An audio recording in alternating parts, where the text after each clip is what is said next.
Good morning everyone and welcome to online study system of CR International School. How are you dear student? I hope you all are fine. अब आज हम आपका जो discuss करने वाले हैं वो अभी कल हमने जो डिस्कस किया था how a middle class was emerged into the European country. European country के अंदर किस तरह से एक मिडिल क्लास डेवलप हो रही थी उसके बारे में हमने कल डिस्कस किया था. I hope it is clear to your mind. और इसमें मेन हमने दो क्लासेस के बारे में डिस्कस किया था. जो मेन दो ग्रुप बन जाते हैं हमारे पास, एक एरिस्टोक्रेसी होता है आपका और दूसरा हमारे पास होता है मिडिल क्लास. अब मिडिल क्लास के अंदर कौन कौन लोग थे, जैसे हमने पहले भी बताया था कि मिडिल क्लास के अंदर वो लोग थे जो एजुकेटेड पीपल थे, फिलोसफर्स थे, बिजनेसमैन थे, ट्रेडर थे और जो मैन्युफैक्चरिंग वगैरह इंडस्ट्रीज थी जिनकी, उन लोगों को मिडिल क्लास में शामिल किया गया था. Now what was the situation क्या हो गई थी आपका, the people start questioning on the power of the aristocracies. तो लोगों ने जो एरिस्टोक्रेसी थी उसकी पावर पर क्या करना स्टार्ट कर दिया था, क्वेश्चनिंग करना शुरू कर दिया था. Now people were not accepting the power of the aristocrats की पावर को दे वर नॉट एक्सेप्टिंग बिकॉज उन्होंने अपनी एक आइडियोलॉजी थी. आप जैसे जैसे वो एजुकेट होते चले गए, so they have formed their own ideology.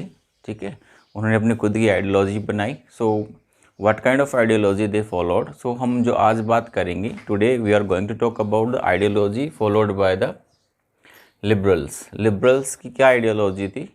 So we will talk about in two spheres. दो मेन चीज़ों में हम लोग डिस्कस करेंगे. पॉलिटिकली वो क्या चाहते थे and economically what kind of reforms they want. तो कह सकते हैं हमारे पास उनकी सोच क्या थी. आइडियोलॉजी के means we are just going to talk about कि what is liberal nationalism. Liberal nationalism क्या है, यानी कि लिबरल लोग कौन है, क्या इनकी विचारधाराएं थी, तो वो हम इसके बारे में अभी डिस्कस करेंगे. Liberal is a word that is derived from the Latin word Libre. Liberal जो वर्ड है हमारे पास, ये आपका जो लैटिन वर्ड है लिबर वहाँ से लिया गया है और जिसका लिटरली मीनिंग हमारे पास होता है फ्री. राइट. तो लिबरल लोग मतलब कि अपने आप को फ्री मानते हैं.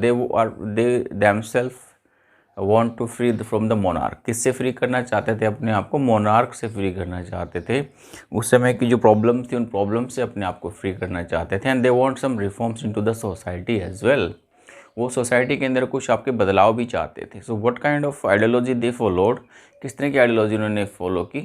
ठीक है, तो जैसे मैंने अभी बताया आपको, we are going to talk about two things. हम दो चीज़ों के बारे में डिस्कस करेंगे. पॉलिटिकली वो क्या चाहते थे और इकोनॉमिकली वो क्या चाहते थे. So we will see the ideology of the liberal nationalist. हम इसमें आइडियोलॉजीज के बारे में देखेंगे. लिबरल जो नेशनलिस्ट थे उनकी क्या आइडियोलॉजी थी and what they want from the government. One is political sphere की अगर हम बात करें, politically what kind of reforms they want. First thing, freedom. उनकी आइडियोलॉजी क्या थी? Freedom of individuals and the equality before the law. So जो liberal nationalist थे, दे वांट कि सभी लोग जो इंडिविजुअल है, हर एक क्या है आपका, वो इक्वलिटी हो. ठीक है, यानी कि वो क्या आपका उन सब के अंदर क्या आपका सबको क्या समझा जाए, इक्वल समझा जाए. कानून की नज़र में सबको क्या समझा जाए, बराबर समझा जाए. Irrespective his cast, irrespective of his position, चाहे वो आपका राजा हो चाहे वो आपका आम आदमी हो, सबको जो लॉ हैं वो सबके लिए बराबर होने चाहिए. This kind of ideology they followed. इस तरह की आइडियोलॉजीज़ को उन्होंने क्या किया, फॉलो किया था. सो वो सभी चाहते थे कि किसी के साथ किसी तरह का भेदभाव ना हो, कानून सबके लिए बराबर होने चाहिए.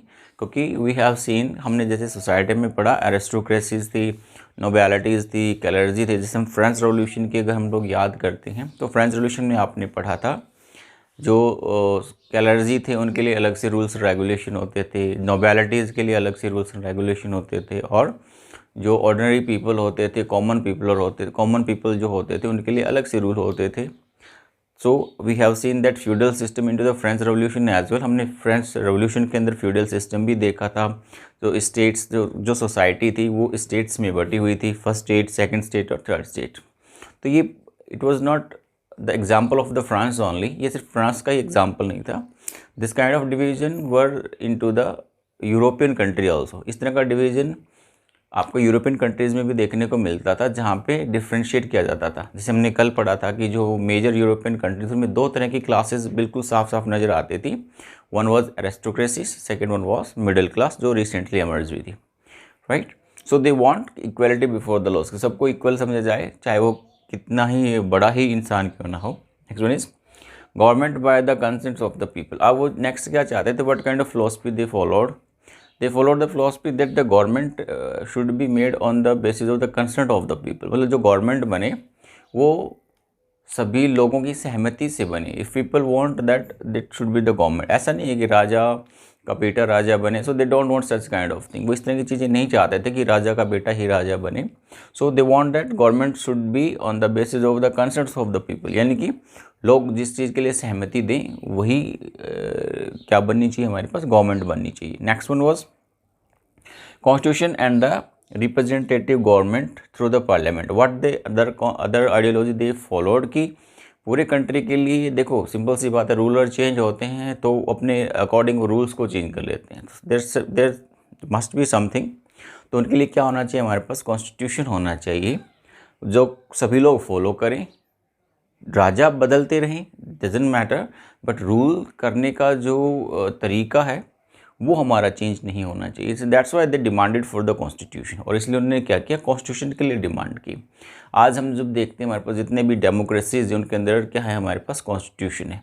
Why the constitution is so important. हम कॉन्स्टिट्यूशन को इतना इंपॉर्टेंट क्यों मानते हैं, हमने पिछली क्लास में पढ़ा था कॉन्स्टिट्यूशन हमारे लिए क्या करता है, what does the constitution do for a nation. देखिए सिंपल सी बात है, जैसे अभी कोई कॉन्स्टिट्यूशन अगर हमारे पास नहीं होगा तो जैसे जैसे रूलर आते रहेंगे वो अपने हिसाब से रूल करके चले जाएंगे, राइट। तो एक प्रॉपर वे नहीं होगा कि किस तरह से रूल करना है। What are the power of the rulers, rulers की क्या पावर रहेंगी। What are the rights of the citizen, citizens के पास क्या राइट्स रहेंगे। What procedure should be followed to govern a country, किस तरह के प्रोसीजर को फॉलो किया जाए किसी कंट्री को गवर्न करने के लिए। So this would not be decided into anywhere if there is no constitution. अगर कॉन्स्टिट्यूशन नहीं होगा तो ये कहीं पर आपका मेंशन नहीं होगा, तो राजाओं के पास किसी तरह का कोई रूल करने का कोई, आप कह सकते हैं आपका there would be no rules, right. So they demanded for the constitution. उन्होंने बोला कि भाई कॉन्स्टिट्यूशन होना चाहिए, and according to constitution every king every ruler should work. जैसे कॉन्स्टिट्यूशन है उसके अकॉर्डिंग सभी रूलर्स को वर्क करना चाहिए। नेक्स्ट वन इज जो गवर्नमेंट हमारे पास बने उसमें एक पार्लियामेंट बने। पार्लियामेंट में जो मेंबर्स हमारे पास इलेक्टेड किए जाएं, दे मस्ट बी इलेक्टेड। वहाँ पे जो मेंबर होंगे वो क्या होंगे, आपके इलेक्टेड होने चाहिए आपके, ठीक है। Next one was end of the autocracy and the clerical privileges. देखिए उन्होंने क्या डिमांड की। अभी ये देखिए दो हमारे पास मेन ग्रुप, जैसे मैं बता रहा था आपको अभी, कैलर्जी ग्रुप ज़्यादा हमारे पास था, आपने फ्रांस रेवोल्यूशन में पढ़ा। और ऑटोक्रेसी, ऑटोक्रेसी तो आप समझते हैं आपका राजा हो गया, उससे रिलेटेड उसकी फैमिली वगैरह हो गई, उसको हम ऑटोक्रेसी कहते हैं। राजा का एक अपने आप का शासन करना, the rule of the one person, तो वो हमारे पास autocracy. The rule of the king कह लीजिए आप, वो ऑटोक्रेसी था। एंड जो क्लैरिकल प्रिविलेज थे, क्लैरिकल मतलब आपने सोसाइटी के बारे में पढ़ा था फ्रेंच रेवोल्यूशन में, जहाँ पे हमारे पास जैसे मैंने अभी बताया था आपका फर्स्ट स्टेट के अंदर कौन आते थे, आपका कैलर्जी आते थे आपके, ठीक। तो क्लैरिकल प्रिविलेज मतलब जो लोगों को जन्म से जो प्रिविलेजेस मिलते थे, चाहे वो राजा था चाहे वो आपका कैलर्जी। कैलर्जी के अंदर कौन थे, चर्च के मेंबर हो गए हमारे पास, पादरी वगैरह हो गए, ठीक है। तो वो सब इसके अंदर आते थे। तो उनको जन्म के आधार पर जो प्रिविलेजेस मिलते थे वो नहीं मिलने चाहिए। तो they want the end of this privileges into the political sphere. Next one was, अब उसमें एक प्रॉब्लम जो थी उनको, ये चीज़ हम जो देखने को मिली वो ये मिली क्या, equality before the law doesn't mean. अब उन्होंने बोला इक्वलिटी होनी चाहिए, नियम सबके लिए बराबर होने चाहिए, लेकिन इक्वलिटी का मतलब रूल्स का मतलब ये नहीं है कि जो यूनिवर्सल सफ्रेज है उसको फॉलो किया जाए। यूनिवर्सल सफ्रेज का मतलब आप समझते हैं डेफिनेटली कि सभी को वोट डालने का राइट मिले, तो वो हम फॉलो नहीं करते हैं। So they don't want such kind of thing, right. So this is universal suffrage को फॉलो नहीं करता होगा। तो ये हमारे पास पॉलिटिकल स्फीयर में वो वांट जो अपना चेंज करना चाहते थे वो हमारे पास ये थे। Next is was economic sphere में वो क्या चाहते थे, economically what kind of change they want. So first thing is that they want into the economical spheres were that is inviolability of private property. अब जो liberal nationalist थे वो चाहते थे कि जो उनकी आर्थिक स्थिति है उसके अंदर जिसकी जो प्रॉपर्टी है उसके अंदर किसी तरह का वायलेंस तो होता है आपका, छेड़छाड़ करना, उसके बाद कोई भी मतलब चेंज कर दे, लेकिन यहाँ पे इनवायलेबिलिटी का मतलब हो गया कि जिसकी प्राइवेट प्रॉपर्टी उसके साथ किसी तरह की कोई छेड़छाड़ ना हो, जिसके पास जो प्रॉपर्टी उसके पास उसकी रहनी चाहिए। Next one is freedom of the market. Next what they want कि वो चाहते थे, देखिए अब हम ये बात करते हैं आपका जो हमारा ये लिबरल नेशनलिस्ट थे, इसमें थे कौन लोग? The people who were a businessman, who were trader, who were manufacturers, right? So you see these are the business class। आप देखते हैं हमारे पास, हमने पढ़ा कि मिडिल क्लास में कौन आ रहे थे? आपके सारे बिजनेस क्लास वाले लोग आ रहे थे।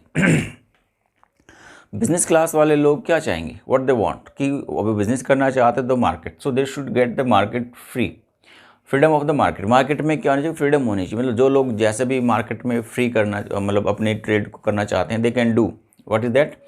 Abolition of the state imposed restriction on the movement of the goods and the services. जैसे स्टेट ने अपनी रिस्ट्रिक्शंस लगा रखी थी पूरी यूरोप के अंदर, क्या था आपका, अलग अलग स्टेट्स ने अपने यहाँ पर रिस्ट्रिक्शन लगी हुई थी कि जो गुड्स एंड सर्विसेज हैं उनके लिए उनको टैक्स पे करना पड़ेगा। So they want that this kind of tax should be abolished. इस तरह का जो टैक्स था वो इम्पोज जो किया जाता था वो हटा देना चाहिए, और गुड एंड सर्विसेज को फ्री मैनर में क्या करना चाहिए आपका, मूव करने देना चाहिए, ताकि they can earn the livelihood and they can earn the profit as well. What is the next? अब इसमें था क्या, प्रॉब्लम क्या था कि ये क्यों चाहते थे, वाई दे वॉन्ट सो, ऐसा क्यों चाहते हो? बिकॉज वी हैव सीन, हमने देखा है यूरोप के अंदर, if you go through the book, आप बुक पढ़ेंगे तो आपको एक बात समझ में आएगी।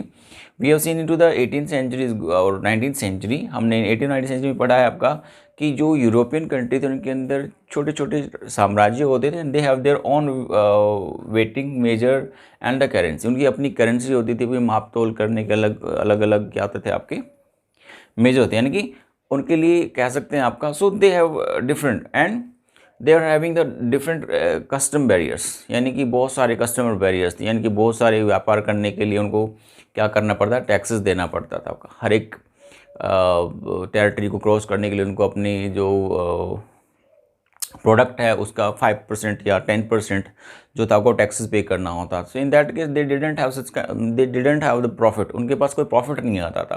सो दे वांट दैट कि जो मेजरमेंट है, ये करेंसी है आपका, जैसे एल ए आपका एग्जांपल आपका दिया, आपका एल आपका एग्जांपल दिया गया, इसके अंदर एल क्या है, it's a measuring unit of the cloth. ये क्लॉथ की मेजरिंग यूनिट है, जहाँ पे आपका डिफरेंट कंट्रीज़ के अंदर डिफरेंट लेंथ इसकी मापी जाती थी, राइट।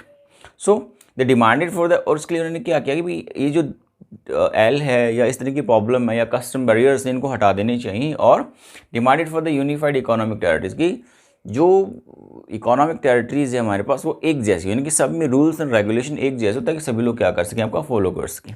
अब उसके लिए उन्होंने क्या, in 1834 you know that 1834 they formed the yellow line, it was the custom union. ये क्या था आपका union, it was the custom union formed by the this people, इन लोगों के द्वारा बनाए गए थे आपके जो लिबरल नेशनलिस्ट थे। So what it was doing, क्या करते थे आपका ये, this was the regulating the trade. ये मेन क्या था आपका, ट्रेड यूनियन थी आपका, ट्रेड को क्या करते आपका, रेगुलेट कर रही थी हमारे पास, ठीक है। So this was the thing that the ideology of the liberal nationalism they wanted. So basically question आपसे पूछा जाता है, वो यही पूछा जाता है आपका कि लिबरल और आइडियोलॉजी क्या थी, लिबरल नेशनलिस्ट की आइडियोलॉजी क्या थी, politically what kind of change they want and economically what kind of the change they want. So ये आइडिया जब हमने जब अब यूरोपियन कंट्री के लोगों के अंदर, अब हम वापस अपने पॉइंट पे आएंगे कि we are talking about rise of the nationalism in the Europe, और we are talking about making of the nationalism in Europe. तो ये जब सारी चीज़ें मिडिल क्लास में जितने भी लोग आते चले गए, उन सब में ये फीलिंग आ गई हम सबको ऐसा ये चीज़ें हमें करवानी है, तो वो कलेक्टिव मतलब एकजुट होने की भावना उनके अंदर आ गई, और उसके बाद धीरे धीरे करके फिर नेशन बनने शुरू हो गए। वापस से क्या बनना, नेशन बनने क्या हुआ हमारे पास शुरू हुए। तो वो हम अगले ही वीडियो के अंदर डिस्कस करेंगे, आपका व्हाट हैड हैपेंड आफ्टर 1815 क्या हुआ, उसके बारे में लोग नेक्स्ट वीडियो के अंदर हम डिस्कस करेंगे। इससे रिगार्डिंग अगर आपको कोई क्वेरी होती है तो you can call me on my WhatsApp number. That's all for the today, see you next time, bye, see you.